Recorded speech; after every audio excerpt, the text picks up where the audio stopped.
Halo minasan, jumpa lagi bersama Dige. Oke, kali ini Dige kembali membahas anime Jujutsu Kaisen musim kedua episode 23, di mana episode ini adalah bagian final season kedua dari anime Jujutsu Kaisen. Tak bosan-bosannya Dige menyarankan agar kalian bisa menonton anime ini secara langsung, karena dijamin kalian pasti puas dan tentu saja memiliki pengalaman nonton tersendiri. Tapi jika kalian gak ada waktu, maka mampir ke sini adalah pilihan yang paling tepat, karena Dige dengan senang hati akan menceritakan semua kisahnya untuk kalian semua.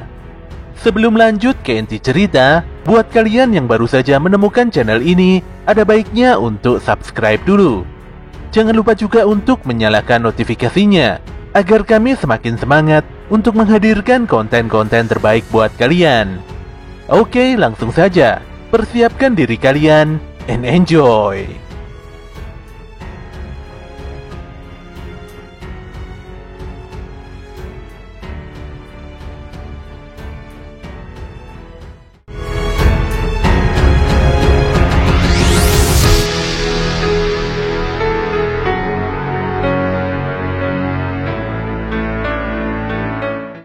Dengan begitu santai, Yuki mengingatkan pembicaraan terakhirnya dengan Geto alias Shikenjaku, di mana kala itu mereka berdua berdiskusi tentang cara melenyapkan roh kutukan dari dunia. Tidak peduli cara apa yang digunakan, manusia akan terus berusaha ke tingkat yang lebih tinggi. Yuki menegaskan bahwa manusia pasti bisa melepaskan diri dari energi kutukan. Namun Kenjaku menyanggahnya dengan mengatakan bahwa semua ini tentang mengoptimalkan energi kutukan. Ketika Toji meninggal dunia 12 tahun yang lalu, Geto kepikiran bahwa Yuki telah menyerah akan rencana melenyapkan roh kutukan. Sayangnya Kenjaku tidak nyambung karena saat itu Yuki berbicara dengan Geto Suguru. Yuki pun menyampaikan bahwa jumlah penyihir Jujutsu ataupun roh kutukan di luar Jepang jauh lebih sedikit. Dengan kata lain, energi kutukan hampir dimonopoli oleh Jepang. Namun bukan berarti negara lain akan diam saja. Jika manusia benar-benar menjadi sumber energi kutukan, maka tidak bisa dibayangkan bencana buruk yang akan terjadi. Tentu saja hal itu bukanlah dunia ideal yang diharapkan oleh Yuki. Kenjaku pun menanggapi hal tersebut dengan tertawa ringan. Bagaimanapun juga, sejak awal tujuan Kenjaku dan Yuki sangat berbeda. Yang diinginkan Kenjaku bukanlah dunia tanpa roh kutukan ataupun dunia yang damai. Non-penyihir, penyihir ataupun roh kutukan, semua itu hanyalah kemungkinan saja. Menurut Kenjaku, potensi manusia sebagai bentuk energi kutukan pasti melebihi ekspektasinya. Namun dia sangat kecewa ketika ekspektasinya tersebut gagal dan dibatasi oleh potensi dirinya sendiri. Sambil mengeluarkan energi kutukan di tangannya, Kenjaku mengatakan kalau dia ingin menciptakan kekacauan yang bahkan dirinya sendiri tidak bisa mengendalikannya. Kenjaku pun selesai mengekstrak teknik kutukan barunya. Dia lantas mengeluarkan Mui Tenpen, di mana teknik kutukan unik tersebut adalah milik si Mahito. Tentu saja Yuki sangat terkejut, karena saat itu juga di tanah dan langit muncul tanda kutukan. Yuki menyadari kalau teknik Kenjaku ini adalah aktivasi teknik kutukan jarak jauh. Sedetik kemudian, Kenjaku berterima kasih pada Itadori karena Mahito bisa berkembang sangat pesat saat bertarung melawan pemuda tersebut. Kenjaku pun menggunakan Mui Tenpen untuk menandai beberapa manusia non-penyihir Jujutsu dari jarak jauh, yang salah satunya adalah Sumiki atau kakak tiri Fushiguro. Shin pun memperlihatkan sosok Sumiki yang masih koma, namun di keningnya muncul tanda kutukan milik Kenjaku. Saat itulah secara perlahan Sumiki mulai membuka mata dan sadar dari komanya. Kenjaku baru saja melepaskan segel objek terkutuk agar membuat para non-jujutsu yang dipilihnya lebih memahami akan energi kutukan. Parahnya, Kenjaku akan memaksa mereka semua untuk saling membunuh satu sama lain. Dengan kata lain, Kenjaku telah melepaskan 1000 Itadori Yuji dengan jiwa yang jahat. Yuki pun meremehkan rencana Kenjaku yang menurutnya tidak masuk akal. Namun Kenjaku langsung menyanggahnya dengan argumentasi berbeda.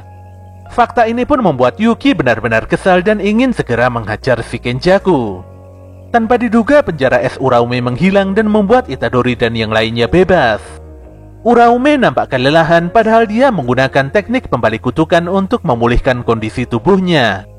Ternyata di dalam es Uraume mengandung teknik tusukan darah Choso yang sangat beracun.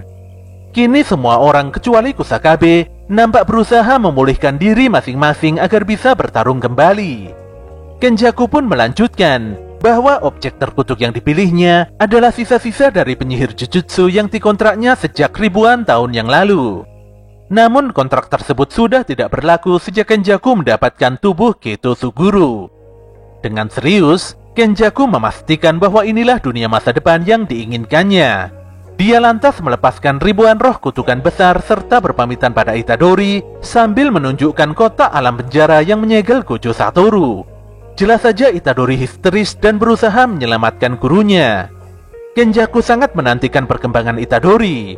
Dia juga mengatakan pada Sukuna kalau era keemasan sihir seperti era Heian akan segera kembali. Shin pun berpindah di Tokyo, di mana siaran TV menyebutkan tentang munculnya fenomena aneh beberapa hari yang lalu. Media pun berhasil merekam fenomena itu di lapangan dan menyiarkan videonya pada khalayak ramai. Di dalam video tersebut, diperlihatkan terjadinya pemadaman listrik skala besar dengan alasan yang tidak jelas. Selain itu, pihak-pihak terkait juga sangat sulit dihubungi. Namun sayangnya, hingga saat ini pemerintah masih belum memberikan pernyataan apapun. Pemerintah pun mengkonfirmasi bahwa ada salah satu distrik yang sudah hancur. Bahkan kepala sekretaris kabinet dan seluruh deputi perdana menteri tidak diketahui kondisinya. Pemerintah lantas berencana untuk mengevakuasi 5 juta penduduk di distrik itu. Namun mereka juga sangat kebingungan tentang bagaimana caranya menjelaskan masalah ini pada masyarakat. Padahal mereka jelas mengerti bahwa masalah utamanya adalah serangan ribuan roh kutukan di seluruh penjuru negeri. Nilai mata uang yen juga semakin merosot, walau hal tersebut sebenarnya malah bagus untuk kegiatan ekspor. Kebuntuan sektor ini pun membuat Asosiasi Federasi Bisnis Jepang mengamuk. Selain itu, beberapa di antara dari mereka memutuskan memindahkan kantornya ke Osaka. Walau roh kutukan terus bermunculan, namun hingga saat ini sebagian besar penyihir Jujutsu berusaha melindungi orang-orang dari serangan. Pemerintah juga nampak khawatir akan adanya intervensi militer asing jika terjadi kekosongan kekuasaan politik skala besar seperti saat ini. Setelah berkonsultasi lebih lanjut, salah seorang petinggi pemerintahan menyampaikan bahwa pemerintah perlu mengumumkan tentang keberadaan roh kutukan. Tentu saja semua orang nampak terkejut dengan keputusan besar itu, walau yang nantinya diumumkan roh kutukan hanya muncul di Tokyo saja. Perselisihan pun terjadi di antara mereka. Ada yang setuju dan ada juga yang menolak keputusan itu. Bersamaan dengan itu, bencana serangan roh kutukan sudah semakin meluas. Shin pun melanjutkan dokumentasi video yang disiarkan oleh salah satu stasiun TV. Tidak adanya pernyataan resmi membuat semua orang bertanya-tanya dengan apa yang sebenarnya telah terjadi. Padahal saat ini tingkat kerusakan sudah semakin meluas. Ketika reporter tengah menyampaikan kabar itu di depan kamera, tanpa diduga di gedung sebelah terjadi sebuah ledakan. Sedetik kemudian, sang reporter tiba-tiba lenyap dan hanya menyisakan darah di tempatnya berdiri tadi. Hal ini pun membuat sang kameramen sangat ketakutan. Dia pun akhirnya tewas setelah diserang oleh roh kutukan. Lebih parahnya lagi, roh kutukan jelas-jelas memangsa para manusia yang belum menyadari tentang ancaman mengerikan ini. Sementara itu, ketika hari mulai petang, terlihat seorang bocah sendirian di dalam sebuah minimarket. Saking laparnya, bocah ini pun makan nasi kotak dengan begitu lahap tanpa memperdulikan kondisi di sekitarnya. Pandangan matanya pun mengarah pada pintu minimarket, di mana di sana muncul sosok bayangan putih yang terus saja memanggilnya untuk mendekat. Ternyata sosok tersebut adalah roh kutukan wanita yang sangat menakutkan. Roh kutukan ini pun terus membujuk si bocah agar mendekat dengan berbagai tipu muslihat. Bocah ini pun akhirnya mendekat karena si kutukan minta diberikan minuman. Ketika bocah ini mencapai pintu keluar, tanpa diduga mulut roh kutukan telah menganga lebar, lengkap dengan gigi taring tajamnya yang siap melumat habis tubuh si bocah. Untungnya saat itu juga muncul seorang penyihir Jujutsu berbaju putih yang langsung menikam roh kutukan besar tersebut dengan pedang katananya. Ternyata penyihir berbaju putih itu adalah Yuta Okutsu. Yuta pun berusaha menenangkan si bocah dengan begitu ramah. Namun nyatanya roh kutukan tadi masih belum mati. Dan saat si kutukan hendak menyerang Yuta dari belakang, saat itu juga dia dibantai habis oleh roh kutukan Rika. Scene pun berpindah pada Yuta Okutsu, di mana pemuda ini tengah disidang oleh para petinggi penyihir Jujutsu.